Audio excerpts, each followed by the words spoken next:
I know, I've been saying it over and over again. It's been an awesome Olympics, not only from our standpoint, from a Kiwi standpoint, but I think Paris has done a great job.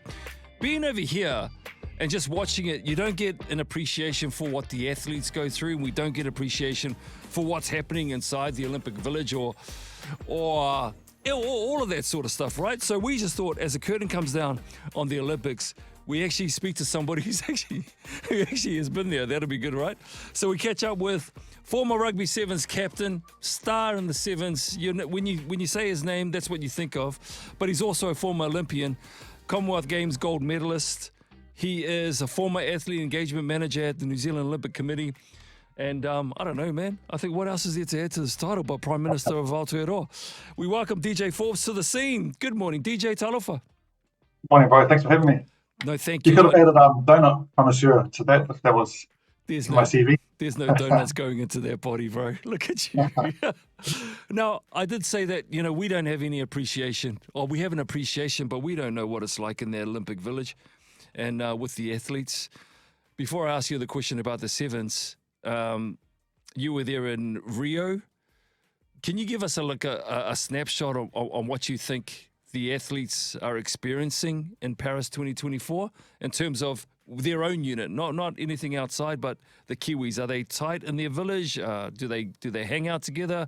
What's that sort of like? Yeah, well, I think this one in particular, with Paris, there is what they call, I guess, satellite villages. So a lot of the sports this year in particular have opted to be closer to venue for, I guess, ultimately performance reasons, as well as, I guess, the IOC in terms of sort of planning and preparation, making the games as sustainable as possible. So, having sports closer to venues, it minimizes, sort of all those other things around what we're trying to do as a collective organization. For us, obviously, when I was at Rio, it was awesome experience, being in that sort of that games atmosphere. But obviously, when I was in my role as the athlete engagement manager in Tokyo, I'm sure everyone knows it was a very different dynamic with us being, I guess, isolated to our own tower in particular, which, came with, I guess, some positives, but also some negatives. So I think ultimately when you saw it, I'm looking, from the outside into the team right now in Paris, it's probably gone from, one extreme to the other. This is ultimately what these athletes have been, training for years for, to get that true Olympic experience. And like you touched on, what a games, I think this is, don't quote me, but probably one of our most successful games, to date. So what a way to sort of come back from, I guess, through that COVID period where the athletes were sort of restrained in terms of that experience, but now they're getting the whole shebang, so to speak. I don't know Dame Lisa Carrington. I think you know her. But can she just calm down with all the gold medals that she's won? Please. Far out. It's crazy, yeah. She's, Mrs. Consistent. And I think that's what these athletes strive for. Like, there'll be athletes that are, celebrating PBs and records and medals and everything else. There'll be athletes that are disappointed as well. But, I think in anything, like when we talk about Lisa and a lot of these athletes, to consistently perform, when it matters is I guess, the ultimate in terms of, when you get an opportunity like this. So, man, especially you have to make a shout out to all our wahine that have, really brought it home. So it's been really great to see, them and, I guess across the board as well, slow start to our medal tally, but I picked up and then, finished with a bang with still in the cycling. And yeah, it's been awesome to watch. We'll get back to, we'll touch on the wahine in just a second, but just if we can just stay on Lisa for a second, DJ. I mean, you said her record speaks for itself, but you've got athletes here who train intensely right up until the Olympics. I'm not talking about Kiwi athletes who are just proud to be there and be called an Olympian. And so we should also acknowledge those guys as well, right? Yeah, 100%. And you can see, like, when you hear the interviews after performances and that, a lot of them genuinely are just like stoked to be a part of it. Some of them, it might have been their first taste, which has given them, a bit of a goal for, obviously, you think about LA 2028. So there'll be athletes that have sort of ticked the box, had that first taste of Olympics, and now they'll sort of, okay, I'm going to, this next 4 years, head into the next games to chase a medal. And I think that's something that us as Kiwis need to appreciate.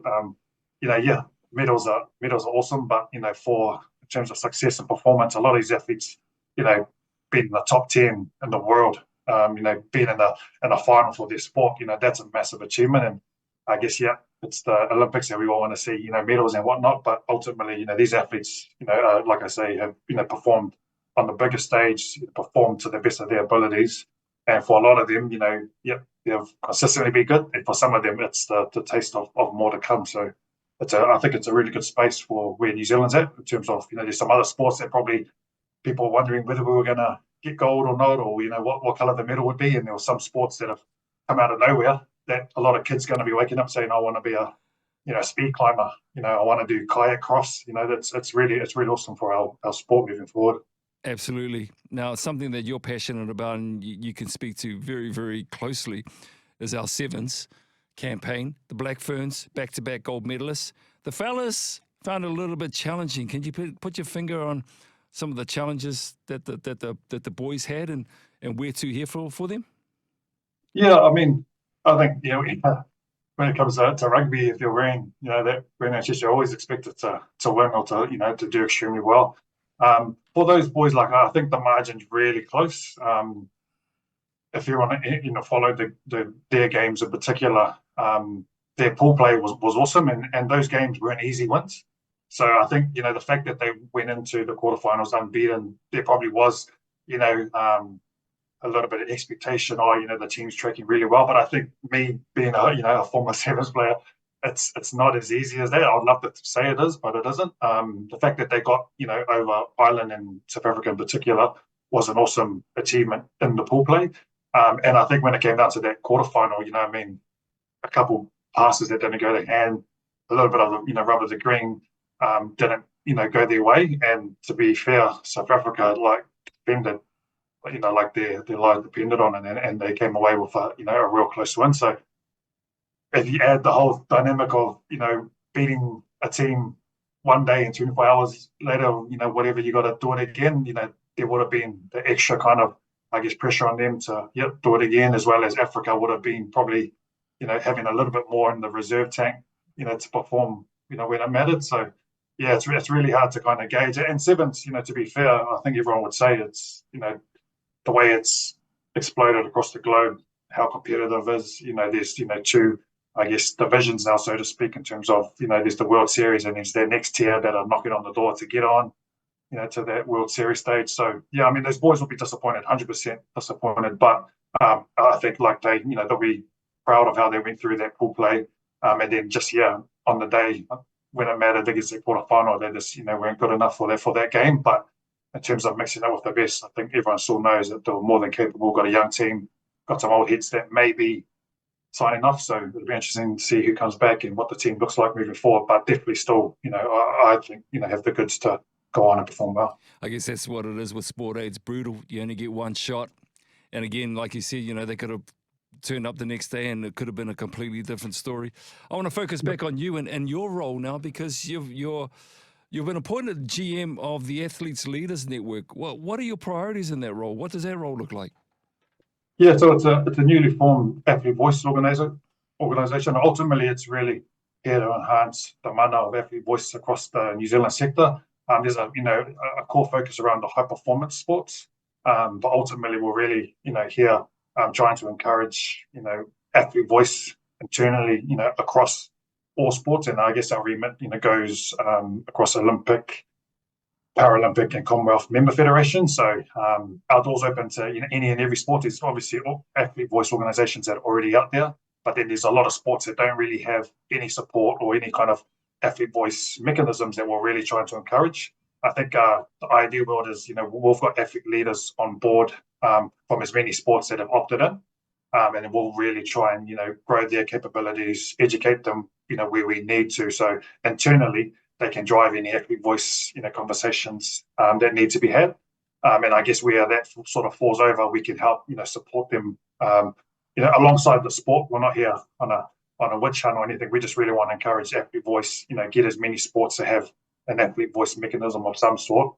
And wherever we can, fill the gaps or do any of the heavy lifting to get, these athlete voice groups started, that'll be the ideal situation for all of us moving forward. That's awesome.